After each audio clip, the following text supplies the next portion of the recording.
Hi guys, this is Tablet-News.com and I'm here with the Amazon Kindle Fire, a tablet that everyone has been talking about, and one that resembles the BlackBerry Playbook very much, since they have the same maker, Quanta Computers, so the resemblance is pretty logical.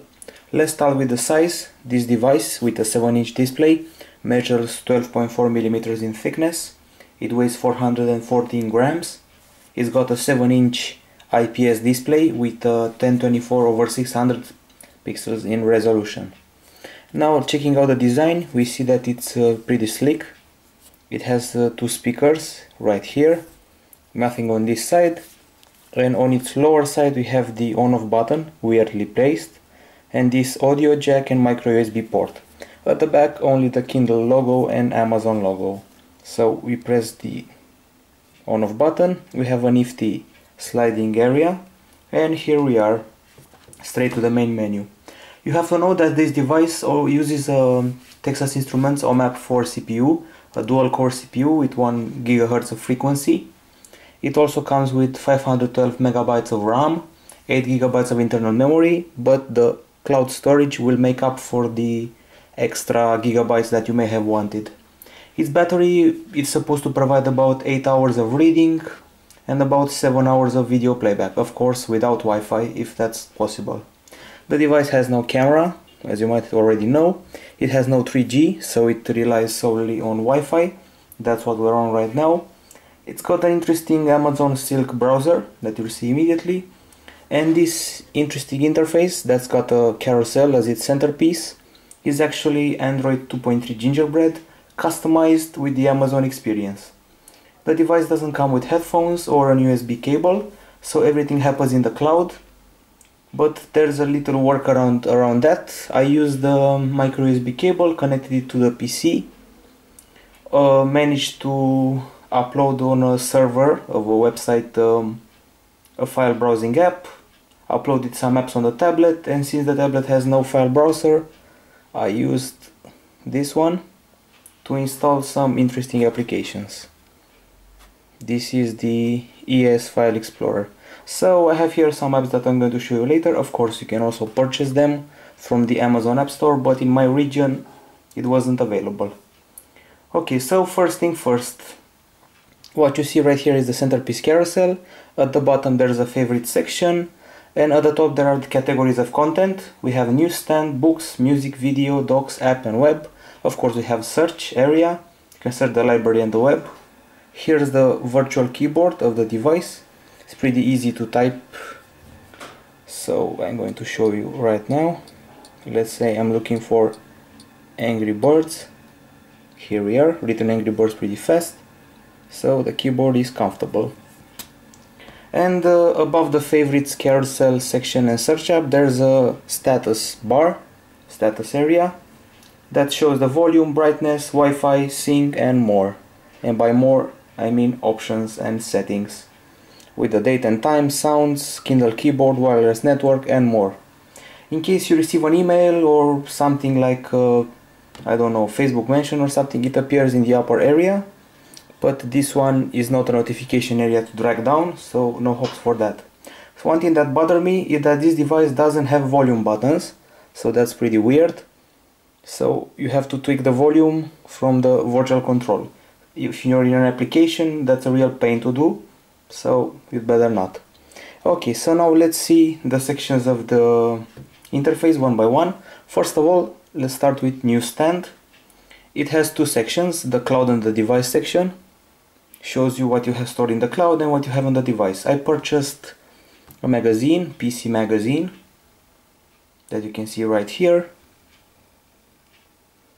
with an interesting layout. So reading magazines is a ball on this device. There are tons of options. For one thing, you can see the device in a page view or text view. If you select text view, it's like reading a book, and the usual options appear here. We have the text options that are quite a bunch, like the font size. You can change the font typeface with the options right here. We also have the margins. You can select some line spacing, Let's go to a smaller font. And there's a color mode that's useful at night particularly. And finally, this content area. Getting back to the magazine, there's also the magazine view, of course. As you can see, the experience is a bit laggy, so once you make a mistake in the navigation, it's hard to go back. Here's the way to view the content of the magazine on the lower part of the screen. You go to the desired page, you access it, and that's about it. Here's the magazine reading experience. As you can see, at all time when doing everything on this device, at the bottom you have a home button and a back button. These are the important things to use. Going back to the newsstand, there's one more thing to show. Of course, there's a store with tons of magazines, feature magazines and newspapers, anything you need. We have the New York Times. All of them, of course, have prices, so if you're willing to spend, this is the place to do it. So from the New York Times to the book review, Ellery Queen, horoscope, The Scientist, anything you need to know is available right here on this Amazon Kindle Fire tablet. Moving on, we have the books section, when you can arrange book by authors, by recent or by title. Of course, there is a store in here too. Here we are with the most popular books, with categories. You have such categories as fiction, non-fiction, advice, cooking, fantasy, history, and much more. And obviously, wait for it to load, you have Kindle singles, where you can refine your search by best-selling, by Kindle singles, and all ratings. There is also the Kindle newsstand that's recommended here. So it's an easy way to swap from the books to the newsstand without going through the pain of actually going to the home menu. And I'm going to show you a book that I purchased, probably the most popular book in the world right now, the Steve Jobs biography by Walter Isaacson. So here we are with the first page. We move on, we get to the preview, and of course the usual options appear. Those from earlier, from the magazine section, are also available here. Only this time we have a cover, table of contents, that I find pretty useful. So let's get rid of this and go to chapter 3. There are many things you can do with the text of the book. For example, if you keep the screen pressed, you'll be able to highlight stuff, take a note. So if you want to remember this, it's useful to have a note. You also have the definition of a word. That's very cool. You can also look stuff up on the web, on Wikipedia. So the reading experience is ensured to be great, as usual on a Kindle device. And moving next, it's the music section, where you can also sync your stuff with the cloud, as usual. I have downloaded the Prodigy album, Invaders Must Die. The audio quality is decent.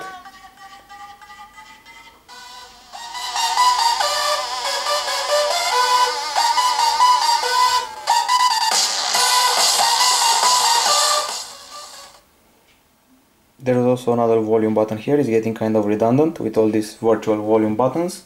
This is one of the things I don't like. Of course, there is a store where you can buy your music in case what you have stored on the device isn't enough. So let me show you in landscape. In the meantime, while you search for music on the web, you can continue to play your song. So that's cool. You browse the latest albums and you listen to what you like. And the story is pretty detailed. Let's enter She and Him Christmas. Here we have the tracks, the price, and the usual stuff you see in the Amazon Music section. As you can see, once you turn the tablet landscape, the carousel is the centerpiece, but when you turn it in portrait mode, the favorite section from the bottom appears. Continuing our journey through the Amazon Kindle Fire interface, we find the video section.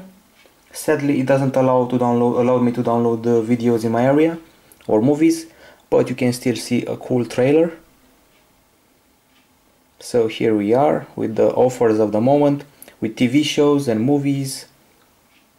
Let's try to check out a movie such as Thor. You can rent it for 48 hours for $3.99. Oh, now I'm going to watch the trailer to see how this device handles cool graphics.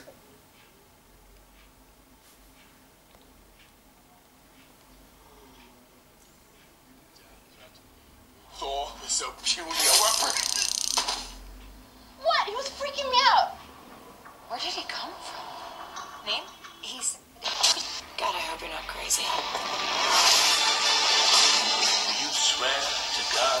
There is also a nice feature that I like very much here. Once you press this area, go back 10 seconds. Usually people sometimes, I don't know, are distracted by phone calls, look somewhere else, and if you press back 10 seconds, you will go back and see what you missed. It's a very interesting addition to the experience. Okay, now we're going forward to the docs section. Here you can open documents. Nothing fancy about that. It's the same experience as the one from the book reading and magazine reading. This one is a Kindle manual that teaches you to do stuff. Let's keep a word pressed once again. Once again the definition. So I'm starting to like this reading experience very much. And finally there's the app section where I have all my apps that I installed on this device. Of course there's the Amazon App Store. No trace of Android market here, sadly. Lots of categories to choose from. Top games, top apps, new. Here are all the new apps available for the Amazon Kindle Fire. Let's try to view it in portrait mode and go to the store one more time. Now let's see a couple of top free games. Fruit Ninja, of course, Angry Birds, the usual stuff. We have some lifestyle apps, home and gardening, self-improvement, astrology. There's an app for editing nowadays. As I said, in my area the app downloads don't work, so I have to use that workaround that involves a file manager, as shown earlier. And finally there is the web section. Well, I will try to load up our website if possible. Some lag seems to appear at some points and it's getting annoying. So here we are trying to load Tablet News.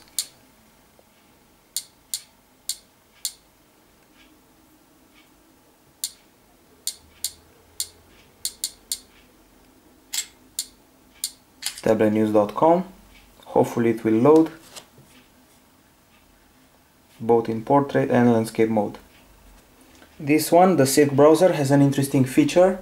It uses a proxy server for caching and it promises a very fast loading experience.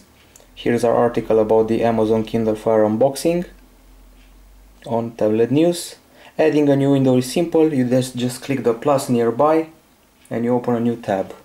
As far as the option goes, you have history, downloads and settings, and quite a bunch of settings: text size, default zoom, accept cookies, clear history, clear cache, open plugins, accept plugins, and much more.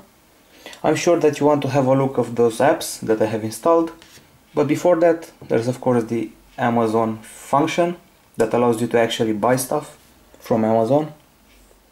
That's the main purpose of the device, since supposedly this $200 device is being sold rather to promote Amazon services than to make profit, so they're selling it at a loss. I'm searching for an iPhone right now on Amazon, and here are the stuff you can find. Okay, let's see the IMDb app. If you're into movies, these are the best movies. As you can see, starting to lag the experience, so that's a bit bothersome. We also have a TV section, some showtimes, some news, the usual IMDb app. Of course we have Facebook. What's life without Facebook? In the most simplistic of ways, we have Facebook. So this tablet doesn't lack anything, and for $200 it's actually a decent offer. Of course, we also have the games, but before that we have the Pulse reading app to keep you up with the best of sites out there, your favorite sites.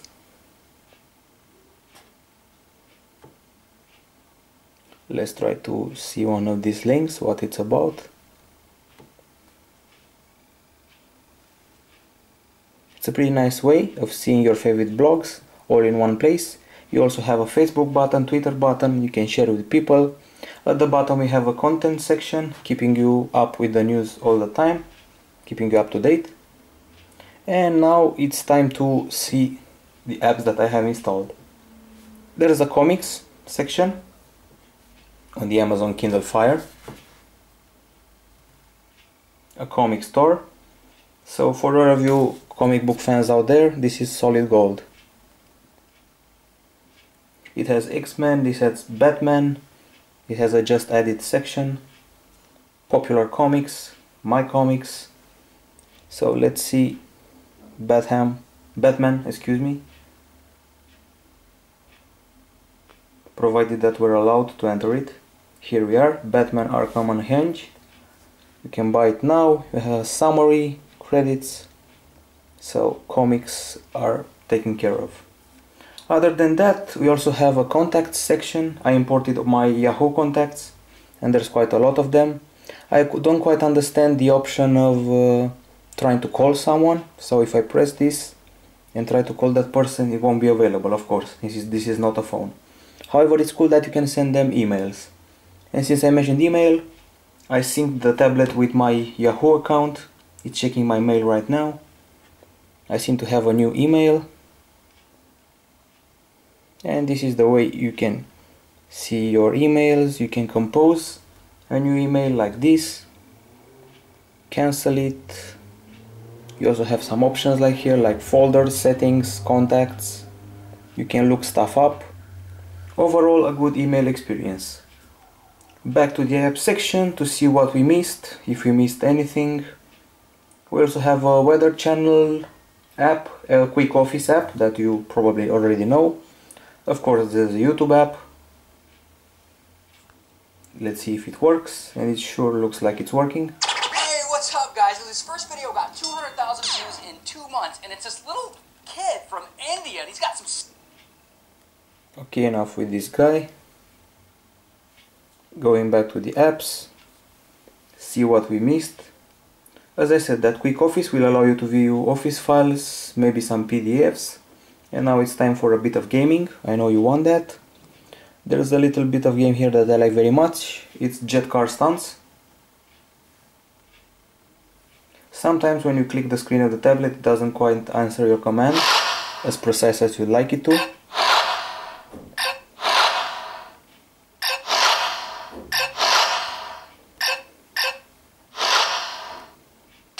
The volume is a bit annoying.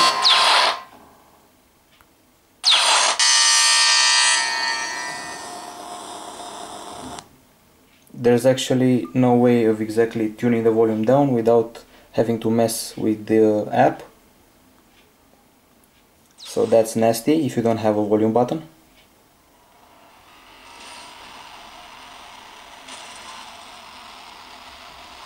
You simply have to pull car stunts. That's the purpose of the game. And maybe you don't want to fall down from the sky. So pull car stunts and survive them. The control is done with the aid of an accelerometer. And since I mentioned that, I'm reminded that this device doesn't only lack a camera and 3G, it also lacks a GPS. But who's interested about that? Okay guys, this is the last thing I'm going to show you on this beautiful Amazon Kindle Fire tablet. What I can say is that you get what you spend your money for. You get $200 worth of technology, a dual-core device, great for reading books. However, if you've ever used the BlackBerry Playbook, you'll feel that this is a bit of a twin brother for it, since they have the same maker, Quanta Computers. But overall, if you're really into Amazon and you buy stuff from them, this is the device for you. If you're not, you should get into it, since this is probably the most original tablet right now, unlike those honeycomb clones and copycats. So I recommend the Amazon Kindle Fire to you for $200, maybe less for Christmas, who knows. The performance is not that impressive. You lack a camera, you lack 3G, you lack GPS, you lack a lot of things. You don't even have volume buttons, and you don't even have a USB cable. If you're pretentious and you like more fancy device, this is not the device for you. If you want a simple device for reading books, listening to music, and buying stuff from Amazon, this is it. Okay guys, this is Tablet-News.com. This was our review. Hope you liked it, and I'll be back in a couple of days with more reviews. Bye bye.